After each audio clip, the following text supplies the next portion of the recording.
Okay, so we are back on YouTube, streaming live and recording. So we're back in open session. Council provided direction to staff so that they could move forward with some items, and we will continue on with our agenda. So number 5, consent agenda, nothing under consent agenda, and then moving on to adoption and receipt of minutes.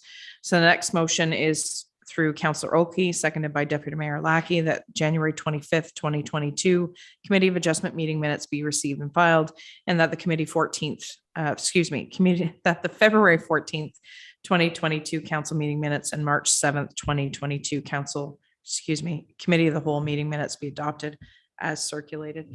Discussion on this motion, any errors or omissions in any of those minutes?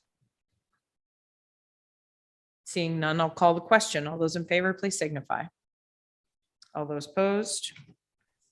And we're carried. Okay, so next item on the agenda is staff reports, and the motion reads, moved by Councillor Oakey, seconded by Deputy Mayor Lackey, that council approve the staff reports as recommended at this March 7th, 2022 Committee of the Whole meeting. So the motion is on the floor. So on those staff reports, this is the one where we have a declaration. So because it's consent agenda. So I will we should separate it out. We should move that out and do it separately that way, because otherwise, unless nobody has anything to say about any of the other items on the consent agenda. On the staff reports. I don't see anything on screen. Okay, so we're going to have to remove the private road grant program from the consent agenda because both Councillor Jameson and I, so there's an amendment to this. So I need an amendment, a mover and a seconder to remove operations report SR-031-2021 private road grant program. So that we can deal with it as a separate motion. Can I so move. Okay. Seconder, Fody, or maybe, got it. Thank you. SR-031-2022 private road. Okay. Any discussion on the amendment? Seeing none, all those in favor of removing that from the, okay. And we're carried for that. Okay.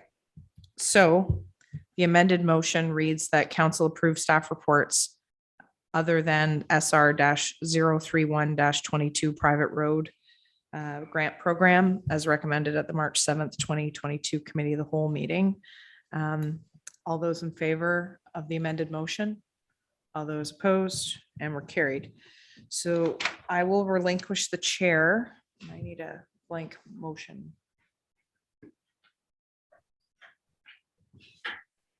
So, 031.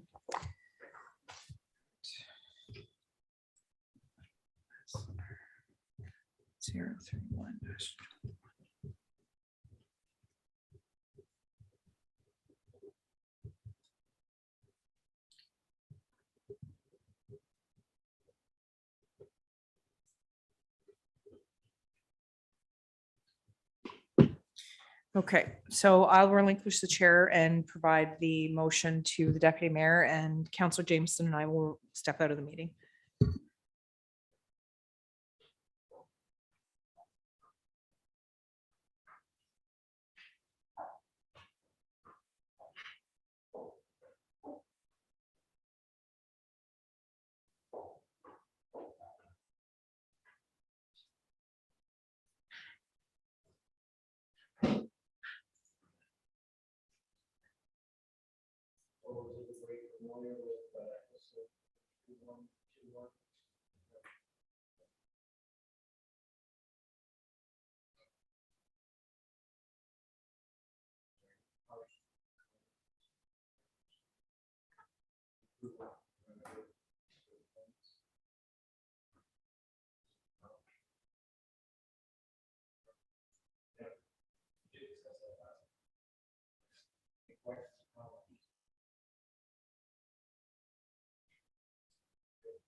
Did you have your hand up, Brock?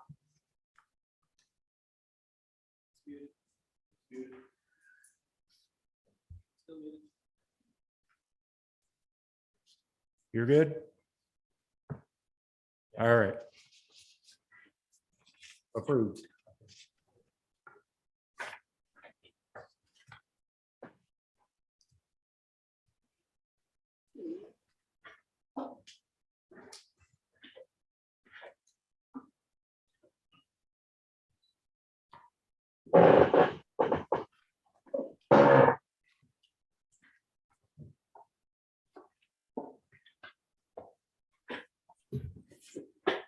Thank you, everyone. Okay.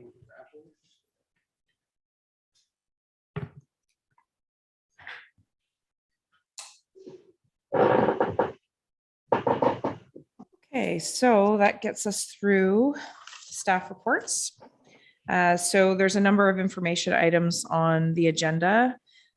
Is there, the motion reads that, and it's made by Councillor Fody and seconded by Councillor Maybe, that the information items be received and filed. Is there any need to pull any of these information items? Okay, which ones are you looking to pull? 03022. Which one is that? Oh, it's the drinking, it's the clean water. Okay.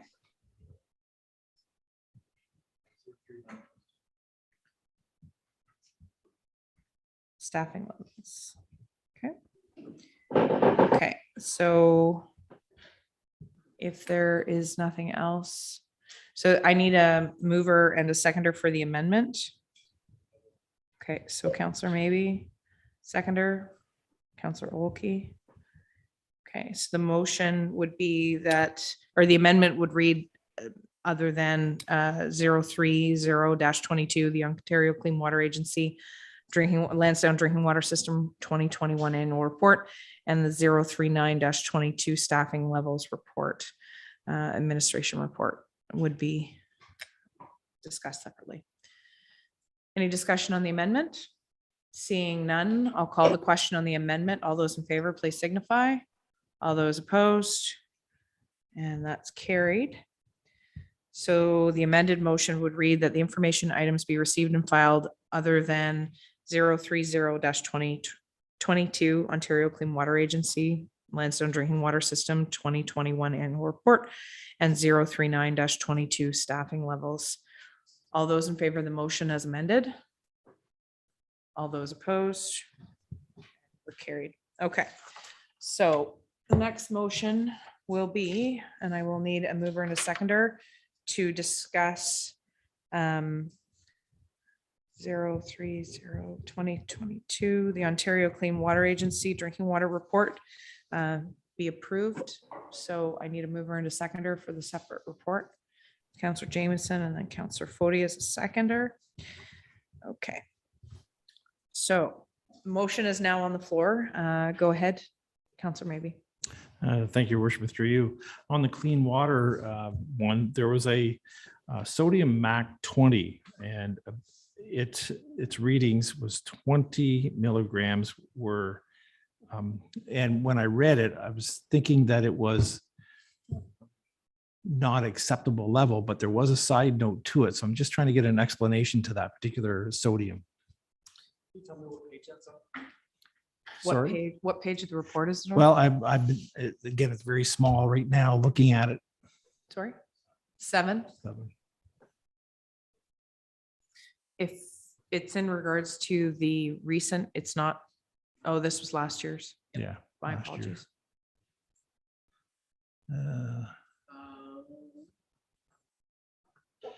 It's saying that there is no MAC for C. You have to come to the microphone, sorry. Yeah, it has 20 with a asterisk beside it.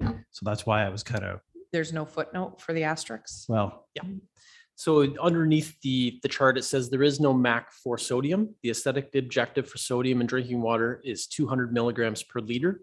Local medical officer of health should be notified when the sodium concentration exceeds 20 milligrams per liter, so that this information may be communicated to local physicians for their use with patients on sodium restricted diets. So we did some testing as well. Obviously, we're showing a sample result of 66.3. We did another test this spring in 2022. We received another adverse level reading, and we put a notice out. We reached out to the local health unit. We got the information back and put a notice out. That's the one that was put out to all of the Lansdowne residents. And we were reading, I want to say it was around 80, somewhere in that range. And there was information that was provided at that time, because this exact information underneath with the asterisk that the limit with Health Canada is 200 milligrams per liter, but that we are required to let the local health unit know. Yeah. So that's No. why the 20. yeah, that's why. Our water system here has naturally high levels of sodium, and it's actually common in this area. Westport has high sodium. Other municipalities around us do as well. Mhm. It just seems to be something that's in the water here. So Just an anomaly to the ground surface. Yeah. exactly. No, I just wanted to, I seen it and I wanted to get clarification. That's Oh, and that's that's a great. good Thank catch. you. Okay. Further comments or questions? Go ahead. Thank you, your worship, and through you to the director. What's the difference between the levels of sodium in the drinking water versus all the people that have water softeners? I wouldn't know that information, but I could find, That's salt. it is salt, Mhm. absolutely. People that have water softeners in their own system don't test their water as frequently as we do. That's the one thing about Lansdowne, is that the water is always tested. We know what the limits are. People don't necessarily on wells know what their water limits are unless they take them to get tested as well. Well, I've been through this before, and yeah, it's minuscule amount. I'd like a better explanation to give people. Okay. As to, they think that their water's contaminated. No problem. Through Yeah. your, I will get that information for you. It's a good question, It is a because good there's lots question, of, lots of people who have water softeners in this area because of the hardness of the water. And I think the key word that the director used was aesthetic, sorry, I didn't enunciate correctly. That the goal is to not be any higher than 200 milligrams per liter. And we're at, I think it was 72 point something this particular year. The last one was 60. 66.3.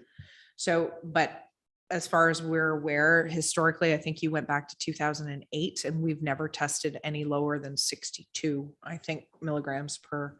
So it's been a consistent, so it's not because it's an adverse effect of, road salt or something like that. It's always been around the same area. So it's not for alarm, but more as an educational piece, as the director said, to let medical practitioners understand if that somebody's being treated for hypertension, that they can treat them accordingly based on their knowledge of the water system that they may be drinking. So any further comments or questions in regards to this particular report?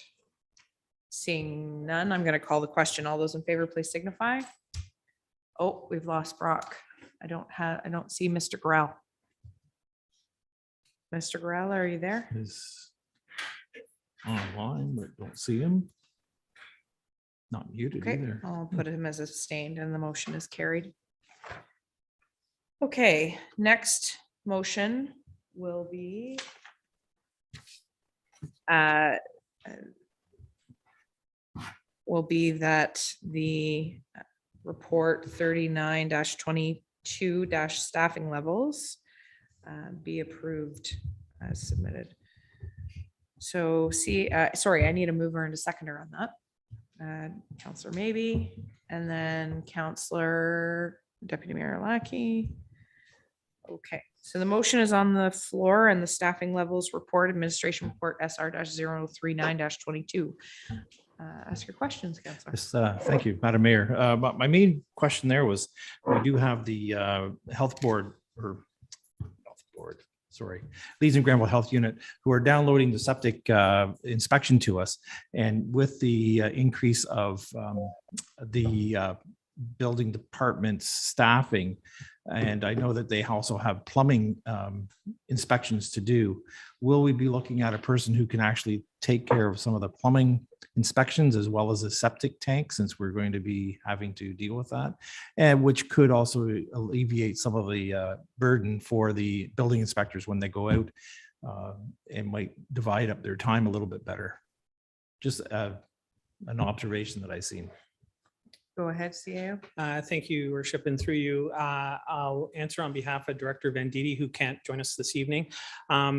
We're lucky in that our chief building official and one of our building inspectors do have the necessary qualifications to do septic inspections right now.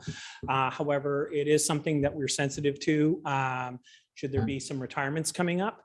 And I know Director Venditti is looking at adding perhaps once we get a handle on what sort of volume we're going to be seeing on the septic and inspections, we may be seeing if we can go to market and at least bring in somebody else either on a contract basis or perhaps on a full-time basis, but we'll be back to council before any decisions made on that. Any further comments or questions? Go ahead, Councillor Jameson. Since we are straying out of our lane, when we get into this septic inspection business, can we build in pressure tests as part of the requirement? Or is it all dictated by some other level of government I've never heard of? I believe, through you, Your Worship, I believe that the testing is by regulation. They have a set standard of what you need to look for. I'm not sure if pressure testing is part of it or not, but I'll look into that and get back to you offline. Okay, Councillor Maybe, go ahead. Thank you, Madam Mayor, and through you. Yes, there is pressure tests required for the plumbing and sewage system when it's put in within the house limit itself to make sure that it can maintain a pressure so that there's no leaks within the house. Just went through an inspection at a residence I'm helping a buddy with and seen them actually do it and seen the pressure gauges be static for 24 hours. I think Councillor Jameson was talking Yeah. about the septic. I'm talking private septic systems Septic where too. This was a I've septic. had 5 in 10 years and no one's ever done a back test. Then the thing failed and we found out that if we had had pressure tests, they do not seem to be required under the thing. And, you know, the challenge, we have a lot of septics up where I live that are beyond their lives. So I'm just concerned that if we just carry on with the methodology that we're about to inherit, we will not be raising the bar and improving. And we do tend to want to improve things. So I'm just concerned about those pressure tests being considered as part of our own regime. Thank you. So I think there's a difference, and just so I'm not confused here, Councillor Jameson, there are pressure tests that are done on new installs for new systems like Councillor Maybe's discussing. And then there's annual maintenance inspections that are done through private contractors that I believe you have to have now in place. Are you talking about pressure tests as part of your annual maintenance contract? No, what I'm talking about is I have an annual maintenance contract now, but what I'm talking about are those points where you're going for a building permit and you're finding out if your septic has the capacity to take on the new edifice, the new addition or whatever. So in the course of my decade, I've had to do it several times because we keep adding things to the darn house. And not one time did anybody shove the hose in. And if they had, they would have discovered that on the install, the thing was a fail. But finally, it was starting to be used. So what I'm saying is that every time somebody has to get a permit to add an addition or do whatever they need to do, there should be this pressure test to protect the owner. You also have to have one done when you sell. So I'm just saying we're not protecting our people. And I know from writing big checks, the emergency permit to get when you have a septic fail is $800. So, and that's just for them to show up and say, yeah, it's not working. Yeah. So I'm just proposing we take an extra couple of steps to really do something for our citizens on this now that we've got it. Go ahead. Okay, I understand it. I'll take it back with Director Venditti and see what's required and what we could do and what the costs are if it's not required. And also what the enforcement would be if we do a pressure test and it fails. And somebody then has to deal with a septic system for something that otherwise wouldn't be required under the law. So that's a good point. I'll just add my own 2 cents here. The permitting fees would obviously be coming to this municipality once we take ownership of the program. Having said that, there is going to be onus on our existing staff, which we've just added a building inspector to our fleet, if you will. And it's certainly not going to be any easier having that. And I think it's been discussed here before. This wasn't something we got a choice in. And there are other municipalities in this jurisdiction that do have their own septic inspection programs that are already doing it, like Rideau Lakes. But nonetheless, it still requires people and paperwork and follow-up and enforcement. So depending on the levels of that, it will be an evolving program as it comes forward, and we'll have to staff it appropriately. But the good news is there are fees associated with the inspections and the permitting, so that'll offset the costs as well. So I just don't know if it offsets 100% of it or whatever. So that's something I can't answer. Are there any other questions or in regards to this report? I don't see Councillor Gorell waving his hand, so don't let me forget about you. If you are waving your hand and I don't acknowledge you, please just speak up so I don't miss you. All those in favor of the motion at hand, please signify. All those opposed? And we're carried. Okay. So there we go. Next motion that is on the floor. Oh, we're at unfinished business. Is there any unfinished business? Go ahead, Councillor Jameson. Just wondering, the Ivy Lee staff report was pulled. It was pulled and postponed until April. Okay. And the director has put out just in the last couple of days, there's going to be a bit of a school bus tour, if you will, for council and some staff for us to go out, see the facility. We're also taking a tour of, we're working on, I don't know the specifics yet of the time frame, but we are going on a bit of a field trip to see other fire Okay. services and that sort of thing.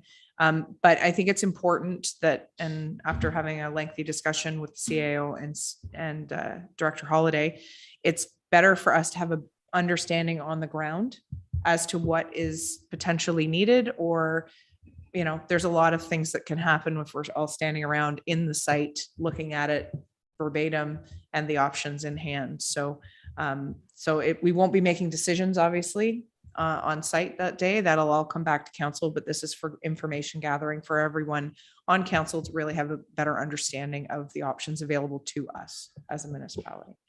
So that is March the 20 something or Next 23rd? Wednesday, isn't it? 23rd of March. So if you haven't seen it in your email, it's there. Please respond to the clerk and the director if you're planning on participating. There's a number of stops that day. So any other unfinished business? Sorry, to finish the comment is that it's coming back in April. So the hope is that the field trip will further educate us so that we can make a good well-rounded decision in April. Okay. Any other unfinished business? I don't see Brock waving. So next is action required items. So there are a number of reports there. Are there any that need to be pulled? Otherwise, sorry, this is the emergency management. My apologies. I got ahead of myself here. So the motion that goes on the floor is moved by Councillor Maybe and seconded by Councillor Foti that the council grant 3 readings and final passage to bylaw number 22-018, being a bylaw to appoint a community emergency management coordinator and an emergency information officer. And that council grant 3 readings and final passage to bylaw number 22-019, being a bylaw to appoint an emergency management program committee. So motion is on the floor. Any discussion on that motion? Go ahead. Through you, your worship, do we have all our bases covered? Based on the report, I believe so, and CAO? Thank you, Your Worship. Yes, we do.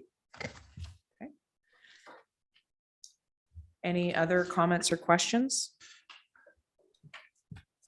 Okay, seeing none, I will call the question. All those in favor, please signify. All those opposed? And it's carried. Thank you.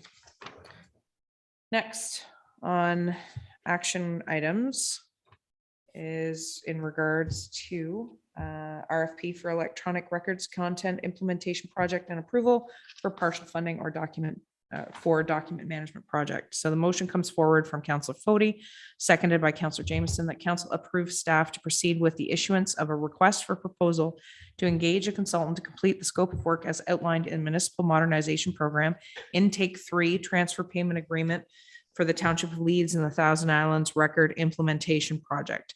And the council approved the partial funding of 35% of the incurred project costs from the municipal modernization funding and allocation from the Special Projects Reserve. Discussion on this motion. Any questions? I'll make one little comment. Sure, go ahead. Thank you, Madam Mayor, through you. It's great to see because we have the modernization funds to be able to do some of these projects that the province has handed down to us in time. So there have been a lot of initiatives over the last 4 years, 5 years that I've seen that has been downloaded to from the province to us, or asked that we do this for them. So having the funds that they have passed on to us for different things has certainly been a benefit. Thank you. Any comments or questions? I'll just make one. Now that we have a newly minted clerk here, it is something even over the short time that I've sat at this table, I've come to realize that the importance of having very easily accessible documents is a crucial way of us being efficient. So when somebody needs something, needs to find a contract, needs to find an agreement, needs to find minutes, details past, it could be 10 years ago. And when minutes were once taken by hand and then transcribed, certainly not videotaped, all of that, we're lucky we can go back and look at those things. But nonetheless, the records management is key to the protection of the municipality over the long term, and to make sure that we're doing our part and fulfilling our roles and our contracts that we have. So very important. Go ahead, Councillor Maybe.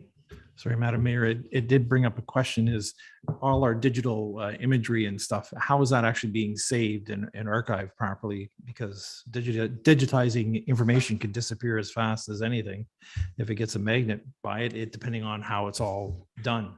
So just Did we want to ask query. Kate about that through Zycom, or you got it? Okay, go I'm ahead. quite comfortable with that one.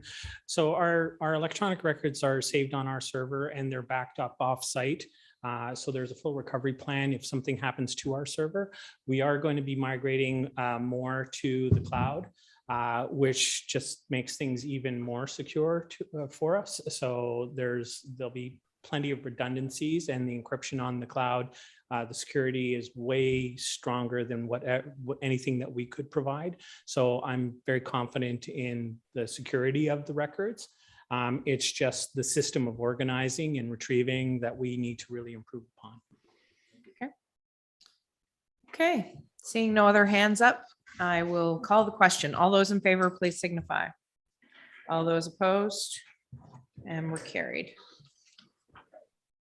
Okay, next is a motion that's come forward from Councillor Olkey, but the motion is made by Councillor Jameson and seconded by Councillor Foti. Whereas the council is mindful of the ongoing and desperate crisis facing the valiant nation of the Ukraine, and whereas we recognize the diplomatic constraints and treaty obligations upon our own nation, and therefore be it resolved that we most strongly encourage the government of Canada to continue providing all possible moral and material support to Ukraine in this, their time of extreme peril. Discussion on this motion. I'll let you speak. Go ahead. It does not change this motion. Your worship, but I would note that the International Criminal Court in The Hague, preferred by 39 different nations, has open investigations on war crimes committed by the Russians in Ukraine, Already. endorsed by 39 nations. Fair enough. Okay, well, I don't think there's a whole lot to discuss here. I think the news that we receive on a daily basis is enough to verify that there's terrible things happening in a nation, and that did not bring it anything upon itself. So I'll call the question. All those in favor of the motion? All those opposed? And it's carried. So this will be sent off to our member of parliament, our prime minister, and circulated. Thank you. Okay, so under the mayor's update, I will just say that there's an open invitation. We've received confirmation that the Minister of Agriculture and the Minister of Municipal Affairs and Housing will be making an announcement tomorrow in Gananoque at 3 p.m. In front of the Visitor Center about some programming, some funding that's coming forward, not just for this municipality, but a number of municipalities. So everyone is welcome there at 3 p.m. tomorrow. There are also a number of announcements that will be made through county. We have the Mapleview Lodge concept and design for the new Mapleview Lodge will be coming forward. County Road 43 will be starting their movement. There's a lot of these projects that have been in the works for quite some time, but it's just now after dotting the i's and crossing the t's from engineering. And that's the one thing about sitting on Mapleview Lodge. I will say I've learned a lot about building a very big building that I didn't know that I needed to know, but it's been quite fascinating to go through the process. So when you're taking a long-term care facility from 60 beds, 66 beds, I believe, to 192, it's a significant jump, and in a rural setting. So when you're talking about well and septic instead of services, it's that much more interesting. So the Township of Rideau Lakes handles all building permits for the Village of Athens. And they just issued the building permit yesterday. So we're on the move there, and there's lots of exciting things that will come forward. So watch for those announcements. County Road 43, there was a report to County Council in Committee of the Whole last week that things are moving along, albeit it has been quite slow. They're 50% of the way with securing the lands required. In some cases, there's still some work to be done on that, but the design is moving ahead, and they're dealing with bridges. That's sort of the first phase. So they've got to widen some bridges right along County Road 43. If you go into the municipality or in the town of Kemptville, you'll know on County Road 43, there's a few bridges there right over the river. It goes through the middle of town. So those are pretty exciting things. And I will have County Council the third Thursday. We also have an upcoming economic development meeting that will be next Wednesday, I believe, or next Wednesday. So there's lots of things going on. It's very nice to see everybody here in person. So save Mr. Gorell. So I'm sure that he didn't really want to sit beside me tonight. So he decided to stay at home. It's more comfortable there. It was me. He didn't Oh, it notice was council. Okay, sorry. I was just going to take the hit for him. But it is another thing I'd like to remind everybody is that things are thawing. One of my least favorite times of year when I see people out on the ice, it makes me nervous. Always has, well before I was mayor. So please use extreme caution as things begin to melt, and water is shifting and changing, and ice can move very quickly. So please take care. And I believe we're getting down to the last bit of snow. The other thing that was brought to our attention was that a lot of people don't always know why we do the things we do, if that makes any sense. It sounds cryptic, but one of our township plow drivers brought forward some information, and we're hoping to put out some communication in regards to why we might leave snow on the road rather than plow it bare. Why we would use sand, that sort of thing. But there is communication coming forward for that. But just to let the general public know that there's usually good reason why we're doing things. It's not that we're ignoring anybody. So, and I think that's it for my update this evening, Mr. Jameson. May I ask you a question about Joint Services Committee? Please go ahead. I'm read, and it seemed pretty thin. It was in the media that there was some discussion at Joint Services about the secondary dwelling rules and so on that are being brought forward or will be incorporated into the county's OP. Am I getting that more or less correct? Correct. There's two separate programs that have come forward, and thank you for bringing that up. They'll be ratified at council at the end of the month, more than likely. There's two programs, one for multi-unit dwellings and one for single-family homes. So it's where homeowners, the one with single-family homes, homeowners can apply for a grant up to, I believe it's $25,000 towards adding an in-law suite or a secondary dwelling on the side. So whether that's through partitioning off an existing piece of the house or adding additional space, like if you Is it a wanted to put an grant or an addition. interest-free loan? No, it's a grant, but you have to keep it for 20 years. Otherwise, the grant is repayable back plus I think 25% of the gain or something, or I shouldn't say that, that's the Affordable Homeownership Program, or 25% of the original loan as a bonus if you don't keep it. Because part of the great reason why they're doing this is that the rent has to be kept in what is considered an affordable rental price. So you're not going to put an additional unit on and be able to charge $1,700. I believe the affordable rental price was $890 or $980. I'm getting my numbers reversed in my head. So reasonable accommodation price for this particular area. And that's a independent number. That's not a number we came up with at county or joint services. The secondary program is for multi-unit dwellings. So someone who is a landlord can also apply for this grant. But again, they have to commit to having it rented at an acceptable level based on affordability. And they have to keep the property. It's for 15 years.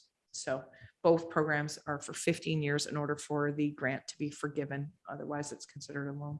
Go ahead, Councillor Jameson. So I understand. Thank you for that, Your Worship. That's clear. I guess what I get confused on is the capacity of existing, looking outside municipal systems of water. I mean, it's going to be fine for certain Lansdowne and others in the county, but the assumption that particularly your septic capacity has to be such that if you're going to add that, well, I was going to say granny flat, but add that additional rental unit, you would already have to have the capacity in the existing septic or Put a new one in. rebuild that septic to accommodate. So we're really dealing with something that I'm asking this as a question, Your Worship. This is really going to be something that land within municipal water systems will really be able to take advantage of if they can, as opposed to the rest of us. Correct. Okay. But having said that, it's also an opportunity. If you think about it, $25,000 pretty much pays for a brand new septic to be upgraded. If you were going to renovate and put something in place where you could make a granny flat, I don't share your 100% of your thought in that it's going to be pretty much used only in water and sewer areas. I think that we'll see it. There'll be some pretty good uptake in the rural areas as well, just because it'll afford people an opportunity to help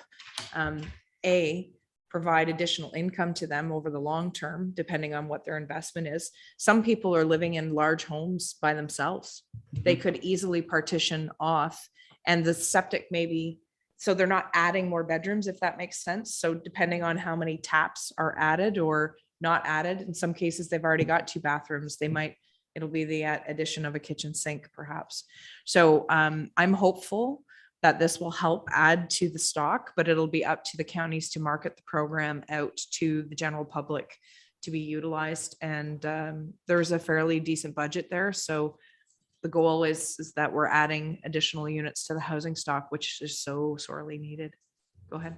I'm not pessimistic, your worship, Okay. about us poor folks that have septics. I just know from recent experience that that fixture allowance, it gets really, really tight. Even though we've just had our not granny flat, but our grandpa flat, I think that's where they're going to put me. But I'm just concerned that we leave the impression that this can just be done. But the advantage we have is because we're taking over those inspections, that if this program applies to people in our township, at least we'll be in a position to advise them appropriately on the condition of their septics and wells and Mhm. so on. Thank you. It's actually going to help, I hope, upgrade some of these things. So go ahead, Councillor Maybe. Thank you, Madam Mayor, and through you. Is this for new projects only, or is there any retroactive kind of clause in it? I believe it's new projects, things that haven't started, mainly because you have to be willing to sign the commitment that you're renting it out at the affordable rate in order to get the money. So I can't say that for certain. I'd have to go back and read all the finer points, but I think it's for new projects, not existing. Yeah, because it's about adding new stock to the area. I think that's all I have to add for now. Happy March break to everybody. We do have some staff that are enjoying that. I know I'm enjoying it with my 2 kids at home. So it's going to be a long week. Yeah, so hopefully March came in like a lion, goes out like a lamb. That's the goal. So any notices of motion? Go ahead, Deputy Mayor. Thank you, Your Worship. I will bring a notice of motion forward at our next committee of the whole. Just to give you a heads up, I'd like a letter to go to our MP and our MPP about the fees for nurses considering the shortage. They go to university for 4 years and then they're forced to spend another $1,000 to the government For To go- registration fees, is you're to go talking about? take a test. They have to take another test to get a test to get into the field. And we've got a shortage of nurses. So Okay. I'd like something to be done. If they want nurses, then they better work to get them. Fair enough. We'll look forward to that notice of motion when it comes Or we'll forward. send them all to the US. Any announcements? Go ahead, Councillor Maybe. Thank you, Madam Mayor. Last week, I believe, was International Women's Day, and we were remiss of not mentioning that. And with the township, Madam Mayor, Clerk, Katie, and many others within the building, there's a lot of women who have done exceptional jobs, as well as their own spouses and daughters-in-laws and all that. So just wanted to recognize the International Women's Day, which was a week late. And for Councillor Fody, his favorite day is coming up on Thursday, St. Patty's Day. So the luck of the Irish be with you. Thank you, Brian, for bringing up International Women's Day and St. Patrick's Day. It's one of my favorites too.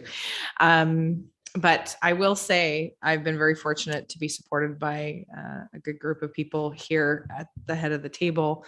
But the irony that some of you may or may not know, so I'm obviously the only woman on council. So, but in North Grenville, they're all women except one man. So it's the total reverse now because their deputy mayor gave notice and he sold his home in Kemptville and moved to the East Coast to start a new chapter of his life and have a bed and breakfast. So there was 2 men on a 5-person council.